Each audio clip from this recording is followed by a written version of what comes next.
morning, everybody. It's Brooke with Mrs. Coghill Farm, and I'm out in the pasture, an empty pasture that the goats used to live in. And actually, the one that I'm in is where Nugget was. So, gotta show y'all something. First of all, these behind me. So you see the men in black. And you see the other two light colored ducks in the front. And then there are 4 other ones that are a little bit smaller, but in the back. Y'all, those babies were born just a month or 2 ago. Those are the ones that I found, or Jason found, and we just couldn't believe our eyes because we didn't know that Mama had been sitting on eggs, and here comes some little babies. But lo and behold, look how big they are now. 4 of them. They look like grown ducks. Ducks aren't doing a good job at keeping the grass cut, and neither is my lawnmower because it's been in the shop for going on 2 weeks now. One bad thing about a lawnmower breaking down in the summertime is, you know, there's 900 other lawnmowers ahead of yours that need to be fixed. And that's just the way it is. You got to find an alternate way if you're going to cut your grass. And that's what Jason and I did. He hooked up the finishing mower for me. I have a finishing mower that goes on the back of my tractor, which I don't mind using at all. But in tight areas like this one, it's got fence all the way around it. It's kind of hard to do. But I finally realized that I'm going to have to cut grass in here whether I want to do it with a tractor or not, because it's getting a little tall. So hop on my tractor with my finishing mower, and I'm just a mowing. There's a porta hut. That's this right behind me. And then Nugget's shelter is still here as well. So I make a pass, and I'm kind of close to the porta hut, and something catches my eye. And I peek over, and lo and behold, it's a peahen. It's not Ozella. Ozella, I announced, unfortunately lost her life while sitting on her nest. But her daughter, Miss Lewis, is of age to lay eggs. And she actually has a child that is left here, a male peacock that we kept. He's right at, well, a little over a year old. And I thought that she was nesting somewhere because I would see her coming from the fruit orchard area pretty regularly. Well, after Ozella passed away, I was seeing Miss Lewis pretty regularly. And so I knew that she did not any longer have a nest. Or at least I thought. So behind me, you can see how tall the grass had gotten, because just in 2 weeks' time, our Alabama grass with a little bit of water can get waist high. And I had no idea that she had started nesting in this porta hut. So when I looked over and I saw where she was, I'm here to tell y'all, I've never been so excited for a peacock to be nesting in a safe place. This is the ultimate safe place, if there is one. It's fenced in, and then our property's fenced in, and then she has the porta hut for a shelter. So unless something really strange happens, she's going to be successful, and she's going to hatch these babies, and we're going to be able to see them the moment that happens, because we know where she's nesting.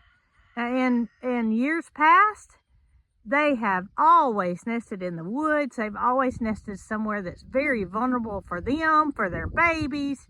But this means that when she has these babies, more than likely she's going to keep them in this area for a good little while. I'm floored.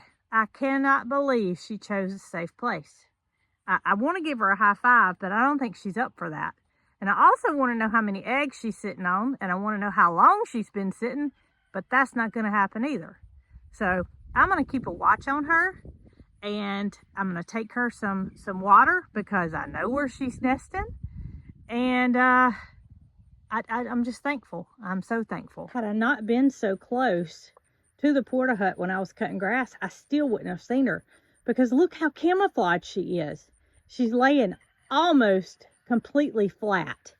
Her green on her neck is really the only thing you see, in the white on her chest. But as I back up, you can see that she's almost invisible. I mean, you cannot see her in there. But I'm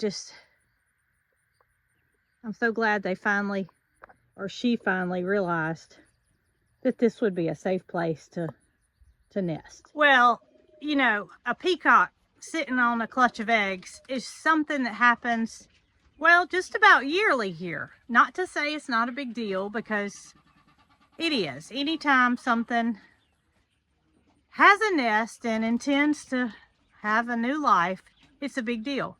But this is a really big deal.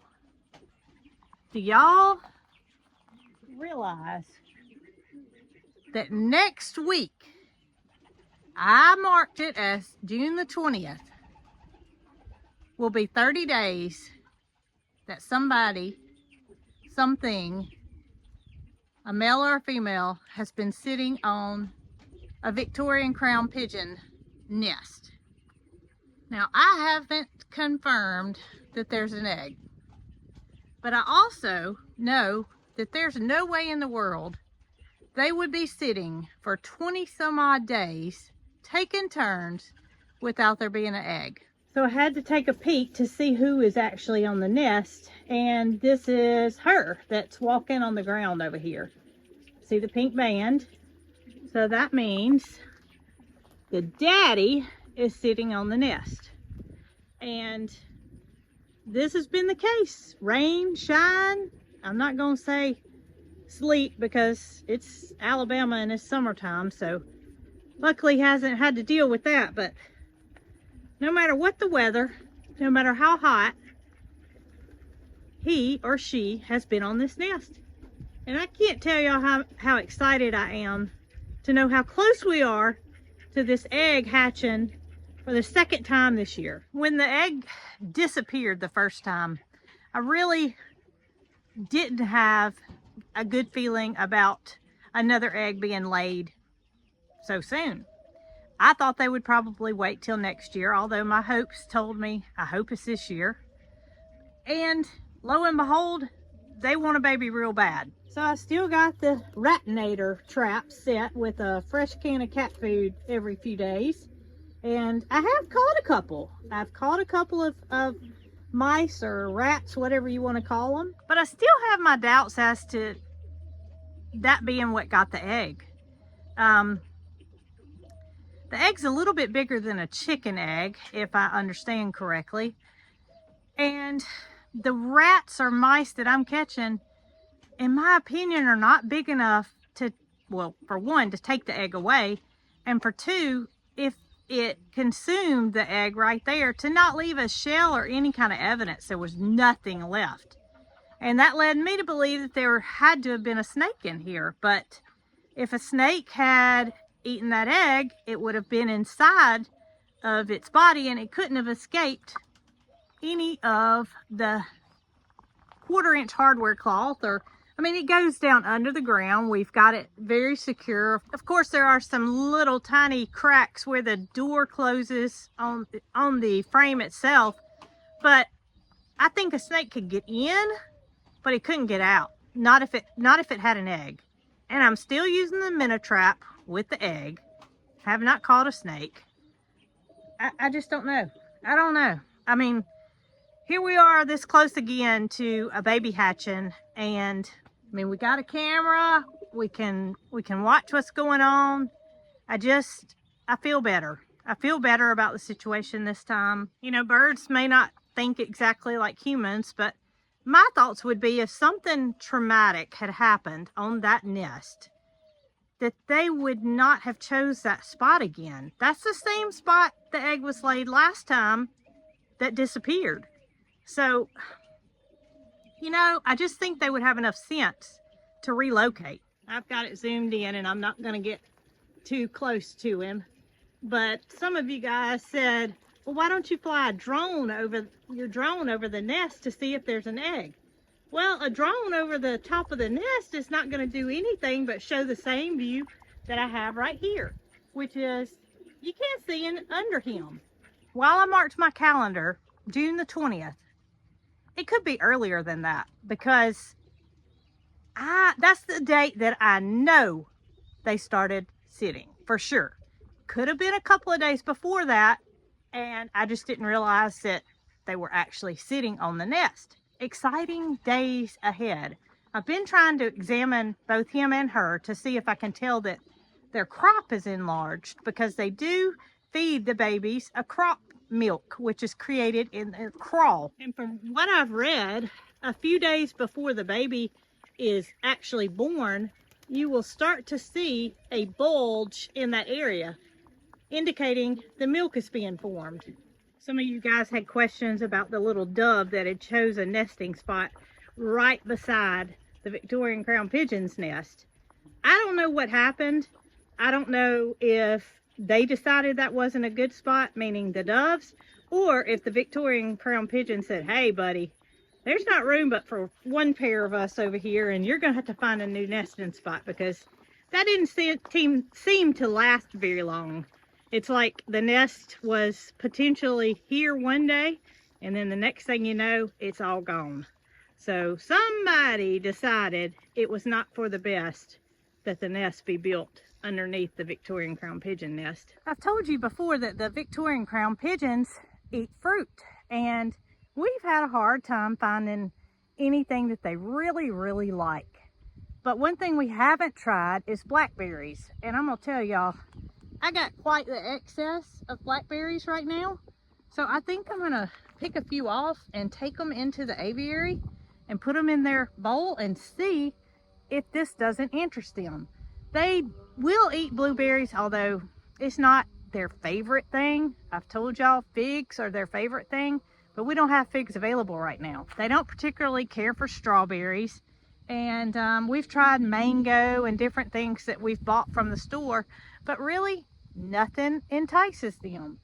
So I don't know why, but we've never tried blackberries, and I'm going to take them in there and see if this will do the trick. So I know he's probably not going to get off the nest to come give it a try, but I'm going to put, oh Scott, I'm going to put the tray that they eat their food out of over next to the side over here and keep my distance and see if she cares about blackberries. She's headed that way. She sees something a little different. She said, what is that? Something new.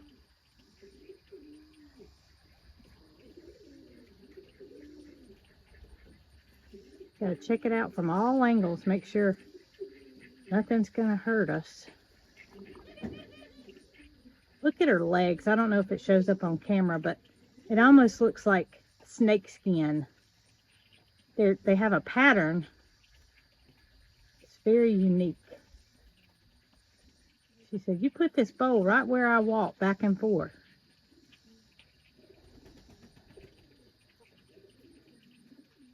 She definitely sees them.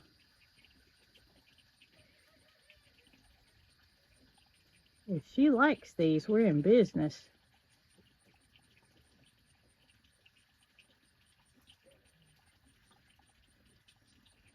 It's almost like she's trying to smell it. Puts her beak right on it and then backs away.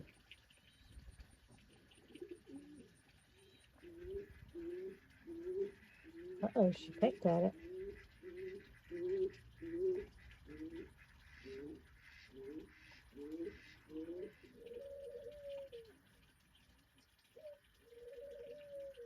She tasted it. She picked it up, took a little bite out of it, and set it back down. So that means either she liked it or she didn't like it. Oh, I think she did. Look at there. She's trying to taste it first. I think she likes it.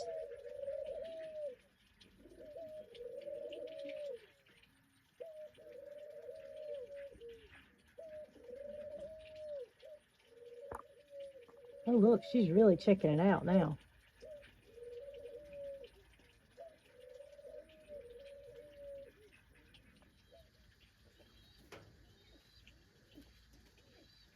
All right, y'all, it's late in the evening.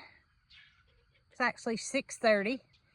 And Dee Dee and I are just finishing up feeding and putting everybody up. But I want to go and check and see if the blackberries are still there. As I make my way over here, I come up on a little spat. And some of you guys may remember Scott and Thomas the turkey, Scott the peacock, have had it out for each other for years now. Let's show y'all what I just walked up on. Scott's on one side of the fence. Thomas is on the other. And all they do now, since they've gotten a bit older, is walk up and down the fence and talk smack. It never goes much further than this, thankfully. And they don't tend to do it in the heat of the day. It's when it cools off and time to call it quits at the end of the day. They gotta have their words. Fellas, one day y'all are gonna grow up. Not today though, is it? Not today. Now for the sake of the husband, I really hope they've swapped. I hope he's on the ground and she's on the nest. And maybe he enjoyed some blackberries. We're gonna find out. Hallelujah. I walk in and I hear singing. She's got her head down and she's singing to the baby. I knew it was her as soon as I heard it. Well, it doesn't look like much of anybody enjoyed the blackberries. Maycrawl tries to leave just enough feed where they can consume it all during the day and it's not left over at night, because we don't want the added possibility of critters. So I'm gonna take the tray with the possibility of fermented blackberries coming in the near future and dispose of them. We know they didn't like them, and we know not to try that again. We also know there's an egg and it's due to hatch very soon.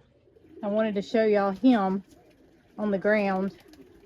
He kind of stays in the same area that she does, but he moves a good bit faster. He's a little bit quicker in his stride than she is. But y'all see they've swapped places, and she's obviously got night duty. Good for her. Sun's not beaming down on her. But I guarantee you, bright and early in the morning, at some point, they'll swap and it'll be daddy duty. So y'all stay tuned, because this is gonna get fun.